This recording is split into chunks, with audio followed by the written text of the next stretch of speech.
But if you only want to talk to people who are ready to sign on the dotted line and ready to make that purchase, that number is really, really small. You're leaving a lot of money on the table. Small Marketing Teams, Episode 4. You're listening to the Small Marketing Team Show with Josh Paul, the podcast where you'll learn how to achieve big growth without a big budget.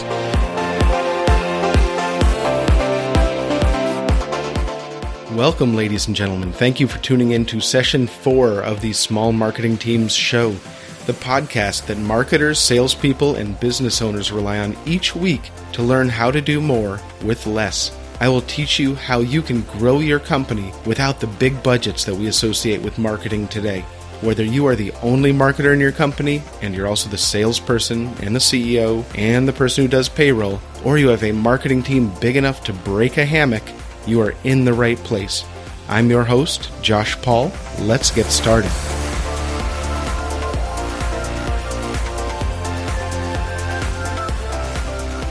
Ladies and gentlemen, I've got to tell you that I'm a little frustrated today. We're in the middle of the process of hiring a marketing intern at my small software company. And over the past few years, we developed a pretty successful internship program of people who wanted to learn cutting-edge marketing and wanted to be able to come out on the other side of the internship knowing exactly the systems and the processes and the tools that would grow a company. I love having interns around, and we've had some really great people come through the internship program. But I've got to tell you that I am astounded about how little these candidates, and it doesn't just apply to interns, it also applies to recent graduates, how little they know about marketing. They're marketing majors, they're taking marketing classes, they're seniors in college, they're about to get jobs, and I'm astounded, I'm amazed, I'm baffled by how little they know about marketing and sales and growing a company. So there's a test that I do every time I have a phone interview. It's a small test to see how sophisticated their understanding of marketing is, just to see what is being taught in the textbooks, which seems to be coming out of the 80s and 90s, or to find out if they have an interest or a passion to look beyond that and truly understand what modern marketing looks like. So I asked them about their classes and about the internships that they've taken already, about the marketing program at their college or university, and I listened to their answers, and then I asked, how do they talk about content marketing in your classes? How do your professors talk about content marketing or inbound marketing? Is that a thing, or is that just something that's not covered? So I try not to lead the question too much. So I just say, how is that approached? Is that something that you've heard of? And the answers I get are astonishing. They range from, I've heard of that, but I don't really know what it is. It's not really talked about, ranging all the way to, what do you mean by content marketing? What do you mean, what is content marketing? That is so frustrating. This instantly tells me that there are 3 or 4 or 2 years of marketing classes and exposure to seasoned professors and lectures and guest lectures. They haven't been exposed to the way that businesses actually market in this modern era. This is 2016 when this is being recorded. So I want to make it clear that I don't hold this against any of these job candidates at all. They're still in college. They're seeking an internship to learn and get exposure to marketing in the wild, in the real world. My astonishment is that they are not being taught and exposed to modern marketing practices. It doesn't count against them in the selection process for hiring or for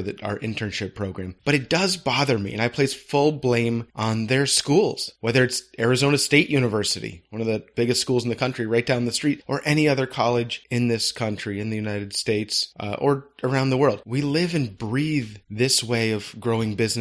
And to us, it's the only way to grow a company. And they're spending their time learning about how big companies do it and taking multiple classes a semester on advertising and building big brands, which is important, but it is not the center of marketing these days. The brand building examples that they're using are from companies like Comcast and Samsung and AT&T. And that doesn't apply to a large majority of the companies that they will be applying to and potentially working for. And so bringing those principles in leaves them grossly unprepared. So here's what I'm going to do. I'm going to give you 3 things that you need to come out of college or go into a job interview understanding. It doesn't matter if you don't know how to do these, but it's important that you be able to speak to these. So read some articles, go to the library, get a few books beforehand, watch or listen to a webinar. There's so much information out there. Dig back through the archives of the blog posts and webinars and podcast episodes on smallmarketingteams.com. The first thing you need to understand is the role of of content in marketing? One of the questions that I use to weed people out is, what is the role of content in a modern marketing strategy? There's a variety of ways to answer that question and a ton of directions you could go, but you need to be able to have some understanding so you don't say, well, what do you mean by content? I don't understand content marketing. Do you mean like producing content? That's what I got the other day. What do you mean by content marketing? I get what you're saying, this candidate said. They said, so you're talking about creating content. Yes, that's exactly what I'm saying. So you just don't want to take a stab in the dark and try to understand what they're saying. You don't want to come into an interview being blindsided when people are talking about modern marketing methods. So you have to be able to answer that. And that includes talking about content creation in its different forms and how you use it to get found and convert visitors into leads, as well as how content is distributed on social networks and through email to increase your reach and get found by more people. The next thing you need to have a basic understanding of is that when people do a class project, and you're doing a case study on, let's say, AT&T or Apple or Google, that is not how 99.9% of the businesses in this country can do marketing. It works for them, and it works for some larger companies. That's fine. Those are actually really good skills to have if you're going to exclusively work for those large companies running marketing, which I don't think many people out of college or seeking a early in their career job will get. But understanding you don't need to have all the answers for how small marketing teams work and how they can work most effectively. But you need to understand there is a difference in how AT&T does it and how your small 100, 200 person software company does it. AT&T buys naming rights to stadiums, and you're going to be responsible for generating leads and growing and driving traffic to your website or to a brick and mortar store or a restaurant. These are two very, very different things. One company has virtually an unlimited budget and spends a lot of their money on branding and advertising, and that's not how it works for the vast majority of companies and businesses in this country, small and mid-sized and even some large companies. And the last thing I want you to understand is the basics and the different phases of a marketing and sales funnel. And that includes getting found. How do people hear about you at first and engage you? How do you capture their information? And then the next step is getting them on your list or turning them into a lead and then qualifying that lead. It's very simple to do in a B2C company. Getting found and converting them into customers is a lot more transactional, but you still need to understand that. And think about this, for every company you go into and every interview, it's going to be slightly different. Say to yourself, all right, I'm going into a company, they sell medical equipment, and I'd like to be their marketing intern or their marketing manager or their director of marketing. So I need to be able to imagine how they get found. You can make some assumptions in how they get found. You can ask intelligent questions in the interview based on thinking about their funnel ahead of time. Things like, what's the weakest part of your funnel today? How do you get found? How do people find you? Once they find you, how do you convert them into leads? What happens to leads once they're captured? You need to understand the process of getting found, bringing people to your website, converting those website visitors into leads, and then converting those leads into customers. So those are the three areas that will help you stand out above 90% of the candidates applying for marketing jobs today. And it'll show that you have an interest and understanding of how companies with small marketing teams operate. Hey, ladies and gentlemen, I want to take a few seconds here to thank you for listening to the Small Marketing Teams podcast. It is your business's potential and the questions that you ask and the challenges that you're facing that fuel me and make this a great show. Please take a minute right now or at the end of this session to go over to iTunes and leave this show a rating and a review. By helping out in this way, you're playing a very important role in growing the Small Marketing Teams community.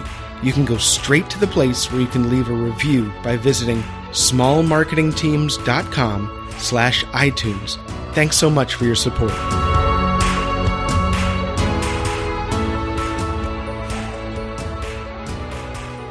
Okay, so today's question is from a listener by the name of Janet in Encinitas, California. And she was just hired as the director of marketing at a company that sells specialized point of sale systems. And so she starts her job in 1 week. She says, all right, how do I get off on the right foot? So I'm going to tell you, Janet, job number one, when anybody who's starting a new marketing job at an executive level or leading the company, whatever it's called, CMO, VP, director of marketing, senior director of marketing, the number one thing, day one. All right, go meet everybody, go get acclimated a little bit. Where you need to be proactive and where you need to spend your time is understanding their current marketing funnel. So you're walking in and you're saying, okay, how many people do you have on your list? How many of them are subscribers? How many of them are leads? How many of them are marketing qualified leads? How many are sales qualified leads? How many are opportunities? And looking at the ratios between each, month over month, quarter over quarter, year over year, so that by the end of day one, you know exactly where they stand, exactly where their strengths are, exactly where their weaknesses are. You could spend that time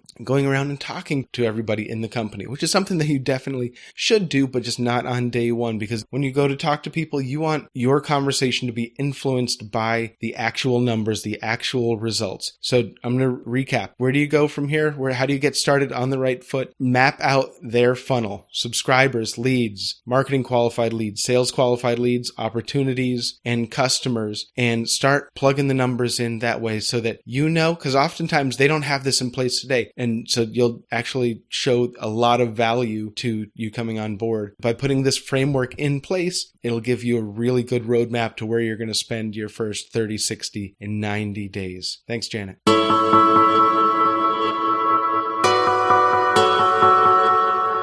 Okay, in the last episode, we talked about getting found by prospective buyers. Driving people to your website, getting your website found was the primary channel that we talked about, but attracting buyers, getting found. Nothing else happens. No sales close, no leads are generated if you are not first found by prospective buyers. So here's the situation. You have all types of people coming to your website. New people are finding you.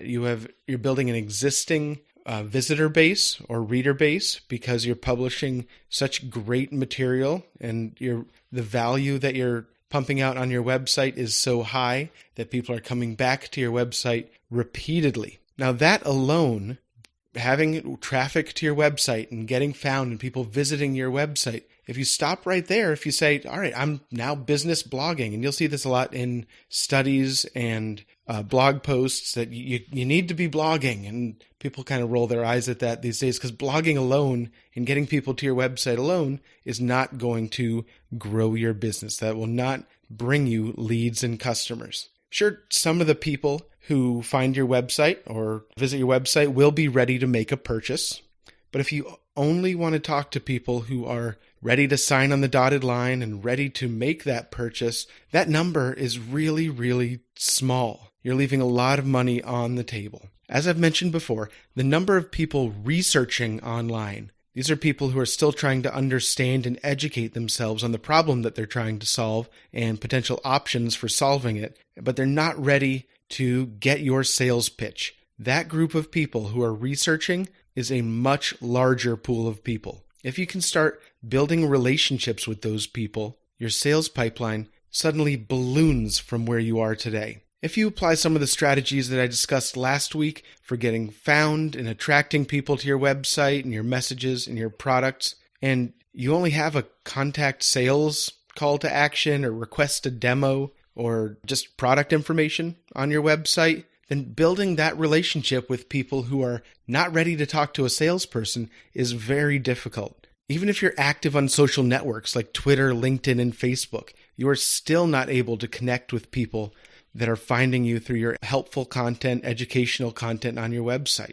Because once they get to your website, they may not be ready for your pitch. They may not be ready for a demo. So the place where you want to start here is getting permission to contact the people visiting your website. And the most effective way to build relationships with people at scale is through email. So let's talk about those two things separately. How do you get people's email addresses? If working through email and delivering value and building relationships and showing them that you're human is how you build relationships at scale, and we're talking about at scale because once you have dozens of leads coming in each day, it's not one-on-one relationships that you're building. You need to systematize this as you do with most things when you're a small marketing team. But if email is the most effective way to do this, how do you get their email address? Well, you create what are known as marketing offers or premium content or lead magnets or bait different circles of the internet marketing world call it different things.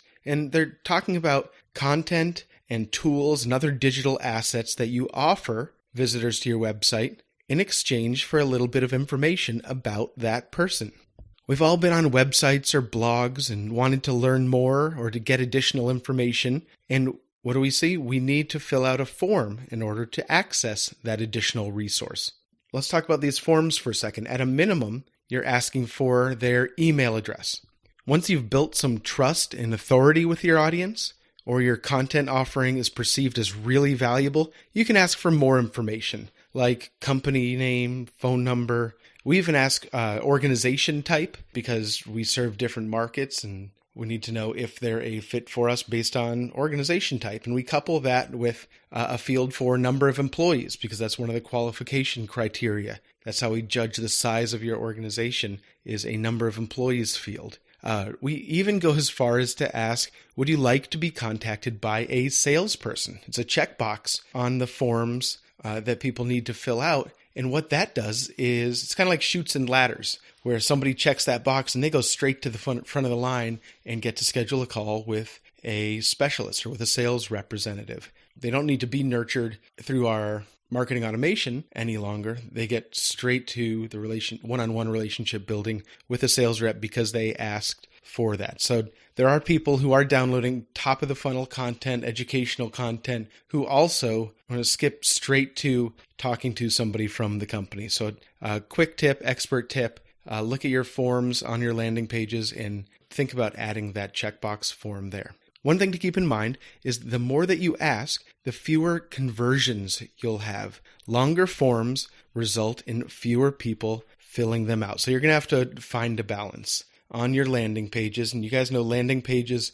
are the pages that forms sit on. Landing pages are an offer page that talks about why they should download this offer, what are the benefits, what are they going to get, what can they expect, what's the value to them. And then on that page is a form, and it's everything from just an email address to 10 or 12 fields. There's also something in your marketing automation software called progressive profiling that we can talk about in detail in another episode. But what that does when you turn that on is once information is known on a form, that field disappears, and so the form becomes shorter. It can also be replaced with a queue of other fields, so you can build a more in-depth profile of leads without the form being very, very long. For instance, if we already know the organization type, I can ask them a question about what country they're in.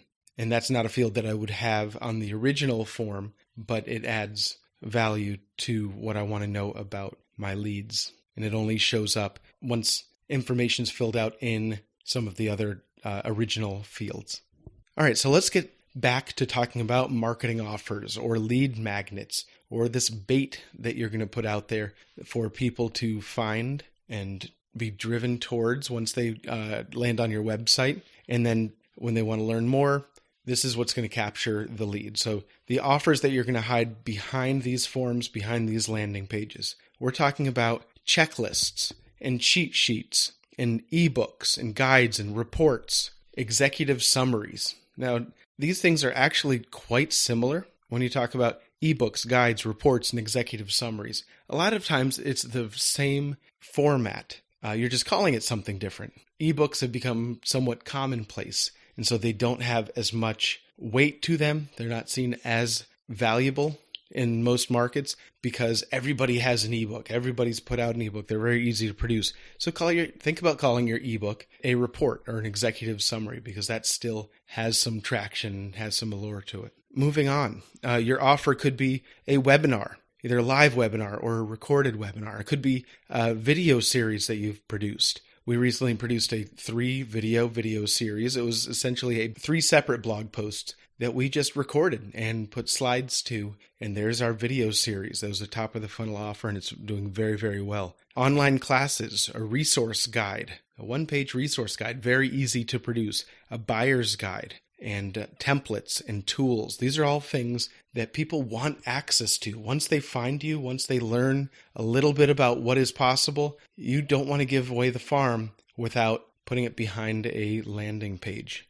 Now, there are specific reasons to use each of these formats. Each has a different perceived value from your target market, and each has a different cost to produce. For instance, a one-page checklist takes fewer hours to produce than a webinar or a report. So you're going to have to weigh the cost of production versus the perceived value in generating leads and getting people to convert. In another episode, I'll tell you exactly how you can create these lead generating assets without it taking up all of your time and costing you a lot of money. That's one of my favorite things to talk about to one-person marketing teams or small marketing teams, is how you can put together a system that repurposes content and utilizes a lot of what you have today to create these enough offers to last you 6 months or a year. But we'll get into that in an upcoming episode. Now, when we're talking about educational content and top of the funnel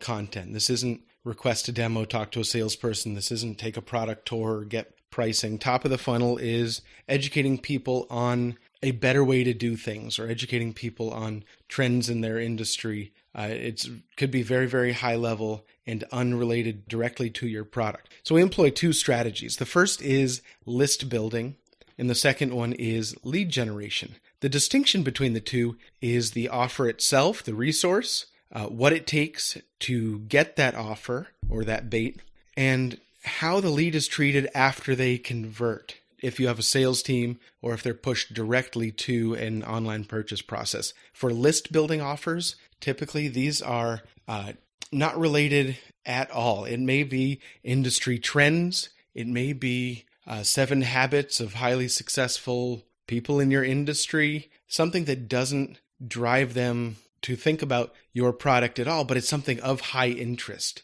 The higher in the funnel you go, the more interest you have, the more conversions you'll have.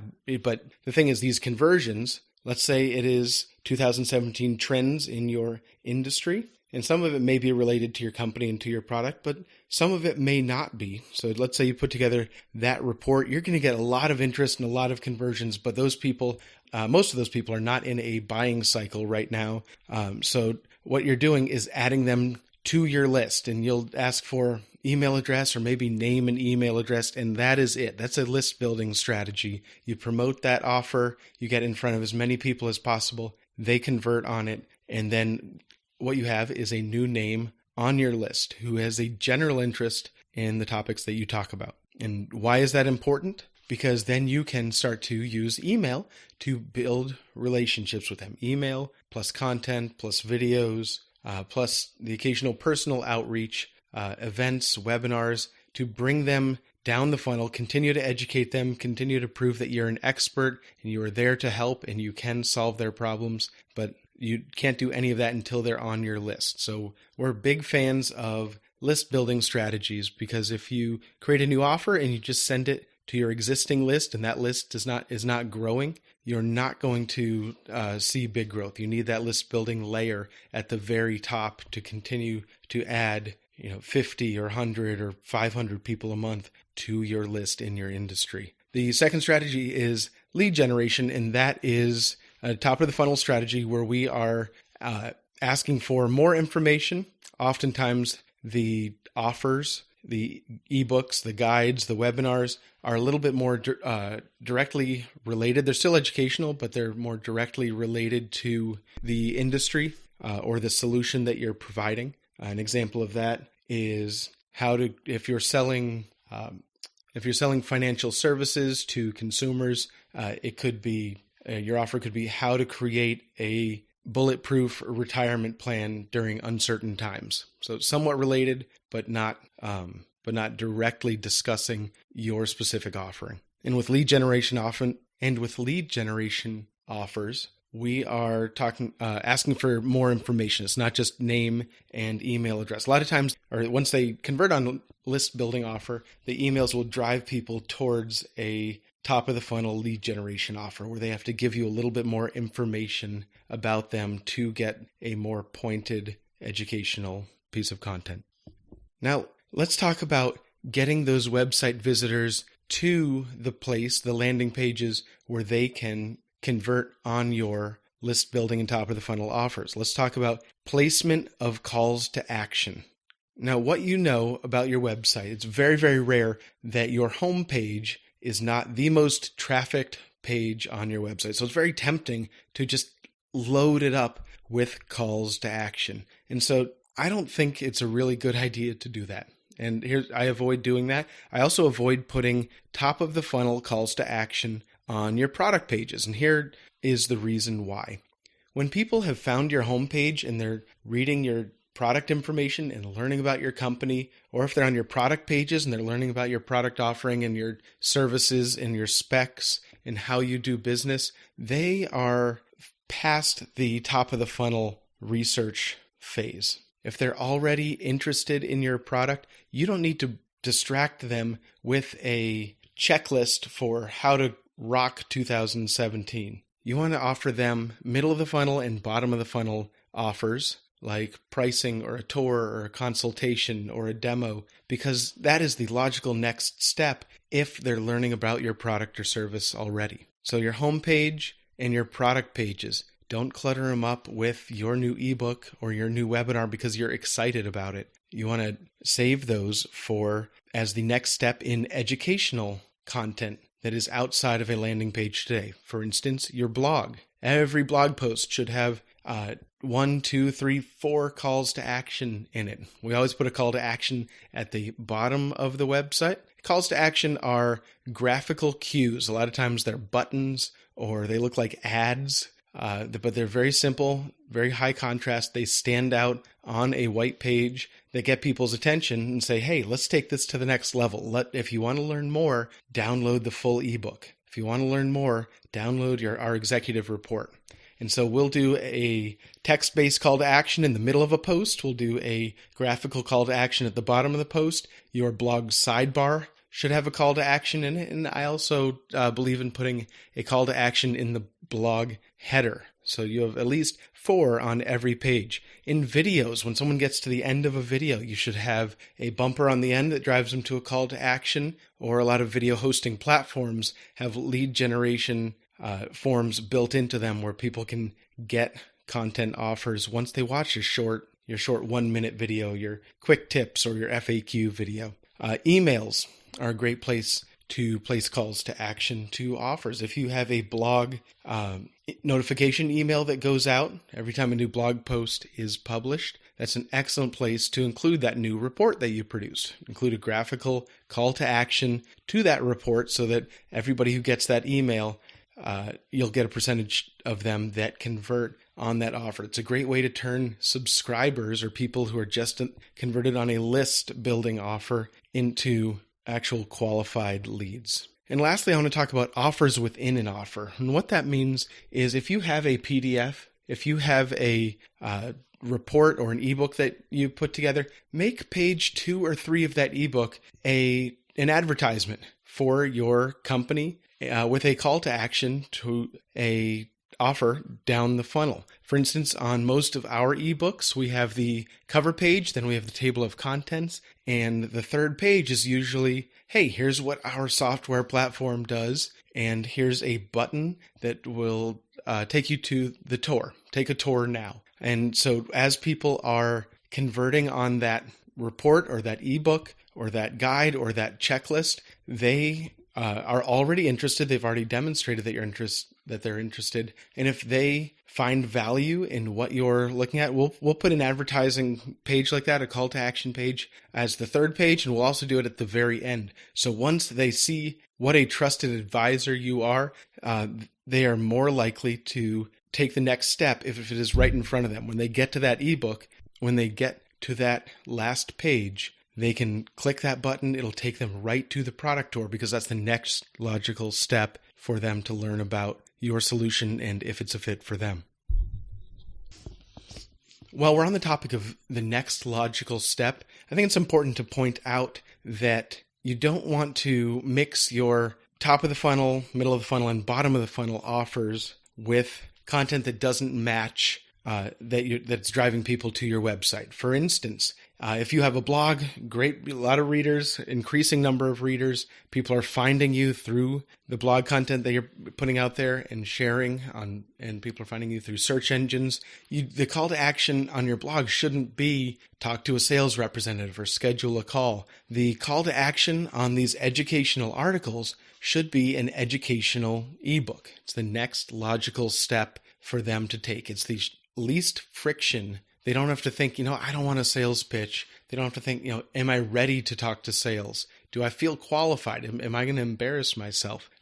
You should have a top of the funnel offer near your top of the funnel content. And then the same goes for your middle of the funnel and bottom of the funnel offers. Those should be near your middle of the funnel content. So if you have product information on your website, if you have an FAQ section about your product or service on your website, that's where you put your middle of the funnel and bottom of the funnel offers. Remember, middle of the funnel is half educational, half product related, product tours, pricing, sometimes consultations, although sometimes consultation fits better in the bottom of the funnel bracket. Product FAQs, downloadable walkthroughs, those are all middle of the funnel. Someone who is not ready to talk to sales, but is clearly indicating that they're in a buying cycle. I love middle of the funnel people because increasingly people don't want to talk to sales, but clearly that they are shopping. And so they're great. There's a lot more people who convert on middle of the funnel because they say, hey, I don't have to deal with anybody. I don't have to get the sales pitch. So a lot more people convert on our product tour than convert on request a demo. Because request a demo is just, or have sales call me, something bottom of the funnel. A lot fewer people want that sales pitch, but in both scenarios, that they're shopping. So the middle of the funnel people are great to follow up with. But getting back to the point, middle of the funnel and bottom of the funnel offers should be placed near middle of the funnel, product-oriented, service-oriented, company-oriented content.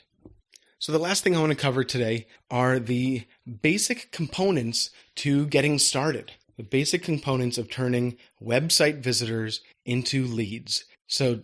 And we covered a lot of this today, but I want to wrap it all up for you before we sign off. So the first thing you need is your offer. And this could be your top of the funnel offer, your educational report, or your cheat sheet, or your checklist, or it could be a middle of the funnel offer, or it could be a bottom of the funnel offer. But all of those have different roles, and we'll get into, but you need to start with your offer. The second thing that you need is your call to action. How are you going to notify people that you have an offer? How are you going to notify website visitors and let them know and get their attention that you have this extended content, this additional resource that you've designed just for them, and you're going to give it to them for free? So moving along logically here, so we have the offer, the call to action. The third thing you need is a landing page. Once they click on that call to action, it'll take them to the landing page. So you need a way to build a landing page. Most content management systems and marketing platforms have landing page software built in. Remember that landing page has the form embedded on it that they will fill out. So as you're building the landing page, you need to select which form they're going to fill out and which fields are included in that form. The fourth thing, so you have the offer, the call to action, the landing page and form. The fourth component that you need is a CRM system or marketing platform, some way to track the leads that are coming in, track what you know about them, segment those leads so you can nurture them appropriately and follow up with them appropriately, because you don't want to necessarily send a salesperson after a top of the funnel lead who is not ready to talk to sales yet, but you do want a salesperson to follow up with someone who says, yes, I'd like a demo of your product or service. So once you get 1 dozen, 2 dozen leads coming in a day, you need this software. You need some sort of back-end tracking system to identify, to keep track of your leads. Who have you already followed up with? Who do you need to follow up with today? And all of that is very, very easy to set up. All right, so the fifth thing is email marketing software.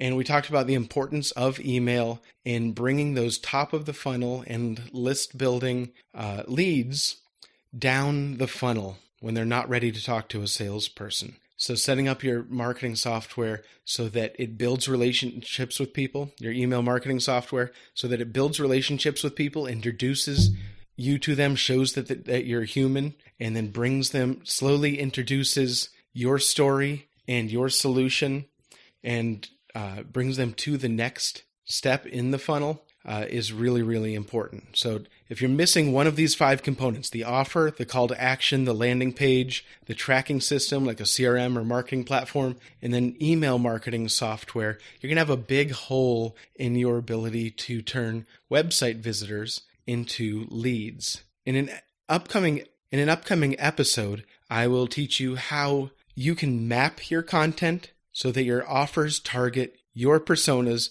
at different stages of their buying process to pull people through the funnel towards a purchase. And I'll walk you through exactly how I learned the hard way that you need to map your content this way. I almost lost my job several years ago because I missed this step. So I'll walk you through exactly what you need to do, what I learned. I'm going to save you some heartache there. And I'll show you how you can accelerate list building and lead generation strategies by distributing your content more effectively. Essentially, you'll drop your bait where your target customers are. And so I'll show you the exact system I use to do that. So the takeaway today, your homework, if you choose to accept it, is to inventory your content offers today. Some of it may be behind a login, some of it or behind a landing page, some of it may not be. When I first joined my software company, I was fortunate. They had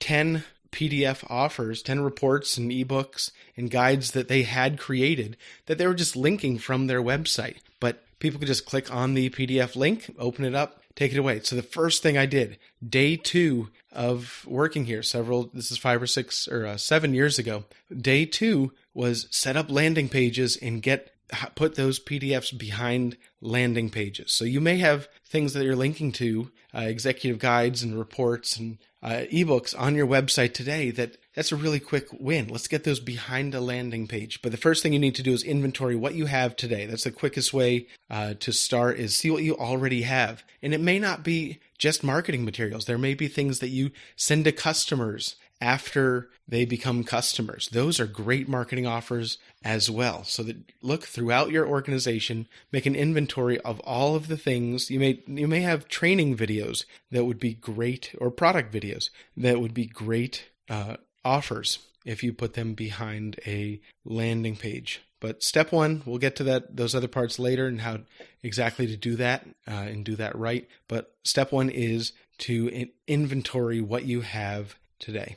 Now that we've covered how to get found and how to turn website visitors into leads, next I'll walk you through exactly the process I use to turn those subscribers and leads into paying customers. This is one of the most popular topics that I speak on at marketing events. What do you do with a lead once you capture that lead? So we've talked about getting found. Today we talked about turning those people who find you, converting website visitors into leads. And today we're going to talk about, once you have a lead, how do you turn them into a paying customer? What is that process? Because if you stop after collecting the lead and you don't, as a small marketing team, help your company turn those leads, especially inbound leads, because inbound leads are often a new process for sales teams. But if you don't know how to turn those leads into customers, then all eyes are going to look back at marketing and say, you're not doing your job. And I learned that the hard way too.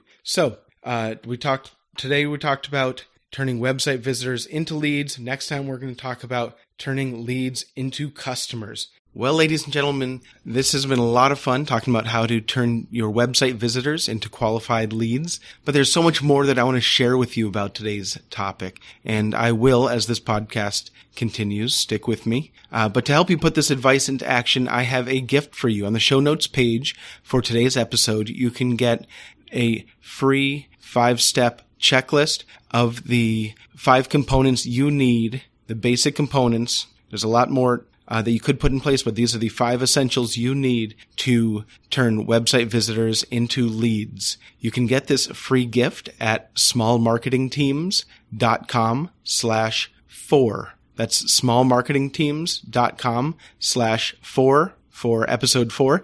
You can also just visit smallmarketingteams.com/podcast. So be sure to leave a rating and review in iTunes and then subscribe to the Small Marketing Teams show so that you do not miss next week's session. I'll share with you how to take those leads that you've collected on your website and turn them into paying customers. It's one of the biggest issues that organizations have that are generating leads. What do I do with all these leads? How do I turn them into customers? It's something that marketing teams, especially small marketing teams, struggle with in a very big way. In the meantime, visit smallmarketingteams.com to sign up to get notified when a new podcast episode is released, along with free bonus tips for small marketing teams. Thanks for listening.